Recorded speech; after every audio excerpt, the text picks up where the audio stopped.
ඔබේ නිවසේ පහසුවෙන්ම ලුණු කොළ වගා කරන ආකාරය තමයි අද අපි ඔයාලට කියලා දෙන්න හදන්නේ.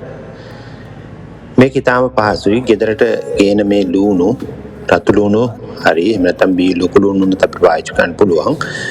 මේ විදිහට අපි මේක සුද්ධ කරලා අපි මේ වතුර මත මේක පැල කරන්න පුළුවන්. මේකට අපි භාජන මේ විදිහට සකස් කර ගන්න ඕනේ. යහක දාන භාජන වලින් මේක හදා ගන්න පුළුවන්.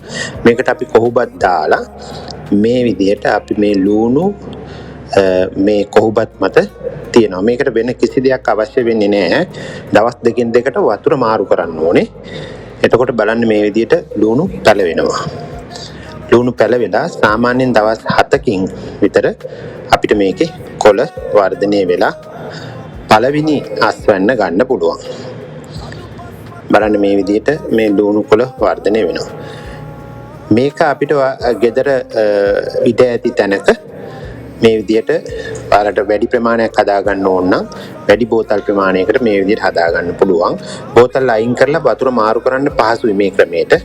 ඊළඟට මේ විදිහට මේ ග්‍රීන් හවුස් එකක් විතර ගෙදරට හදා ගන්න පුළුවන්. හොඳට මේ පොලිතින් වලින් මේ විදිහට කවර් කරලා. ඒතර ඔයාලගේ ගෙදර බලන්න තමාගේ ගෙදර මේ වගේ ග්‍රීන් හවුස් එකක් හදා ගන්න පුළුවන්. ඉතාල සියුම්ව.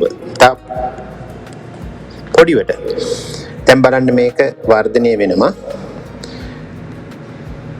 සාමාන්‍යයෙන් දවස් 7ක් වෙද්දී අපිට කොළ අස්වැන්න ගන්න පුළුවන්. විශේෂත්වය වෙන්නේ මේක දිගින් දිගටම අස්වැන්න ගන්න පුළුවන්. සාමාන්‍යයෙන් 4-5 සැරයක් මේකේ අස්වැන්න මේ විදිහට ගන්න පුළුවන්. සාමාන්‍යයෙන් ගෙදර හදන කෑම වලට අපිට මේක පාවිච්චි කරන්න පුළුවන්. මේක ඉතා කාබනිකව පිරිසිදුව අපිට වගා කරගන්න පුළුවන්. පහසුයි.